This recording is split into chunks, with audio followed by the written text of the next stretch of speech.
நம்ம சால்ட்ரிங் வந்து பார்த்திங்கன்னா திடீர்னு ஹீட் ஆகலை. என்ன ப்ராப்ளம்ன்றதை செக் பண்ணாமலே எடுத்து வச்சுட்டு நான் இன்னொரு சால்ட்ரிங் யூஸ் பண்ணிகிட்டு இருந்தேன். இப்போ தான் ஃப்ரீயாக இருக்கனேன்னு சொல்லிட்டு எடுத்து கழட்டி பார்த்தேன். இதில் வந்து பார்த்திங்கன்னா உள்ளே கழட்டும் போது ஒரு சின்ன ஒயர் மட்டும்தான் விட்டுருந்துச்சு. இதில் வந்து பார்த்திங்கன்னா 3 கேபிள் வருது. அதில் வந்து பார்த்திங்கன்னா ஒரு கேபிள் கட் ஆகிருக்கு. அதனால தான் ஹீட் ஆகலை. இது உள்ளே எதுவும் பெருசாக நம்ம எதிர்பார்க்குற அளவுக்கு எதுவுமே இல்லை. பார்த்திங்கன்னாவே தெரியும். 3 ஒயர் மட்டும்தான் இருக்குது, வேறு எதுவுமே இல்லை. சால்ட்ரிங்க்கு ப்ராப்ளமாக இருந்துச்சுன்னு சொல்லிட்டு தூக்கி போட்டுறாதீங்க. இது மட்டும் இல்லை, எந்த ஒரு எலக்ட்ரானிக் பொருளாக இருந்தாலும் வேலை செய்யலைன்னா தூக்கி உடனே போட்டுறாதீங்க. அது என்ன ஏதுன்னு உங்களால் ட்ரை பண்ண முடிஞ்சால் பண்ணுங்கள். இல்லைனா யூடியூப்பில் எத்தனையோ வீடியோ இருக்குது, செக் பண்ணிவிட்டு கூட உங்களால் முடியும்னா சரி பண்ணி யூஸ் பண்ணுங்கள். இல்லைனா தூக்கி போட்டு புதுசு வாங்கிக்கலாம். எந்த ஒரு பொருளுமே இந்த மாதிரி அலட்சியப்படுத்தி தூக்கி போட வேணாம். அதுக்கு இது ஒரு உதாரணமாக இருக்கும். இப்போ நானே இந்த சால்ட்ரிங் ஒயர் தூக்கி போட்டிருந்தேன்னா எனக்கு எந்த ஒரு பிரயோஜனமும் இருந்திருக்காது.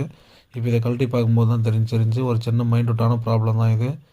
இப்படியும் சால்வ் பண்ணிக்கலாம். யூஸ்ஃபுல்லான வீடியோ வேணும்னா சப்ஸ்கிரைப் பண்ணி வச்சுக்கோங்க. தேங்க்யூ.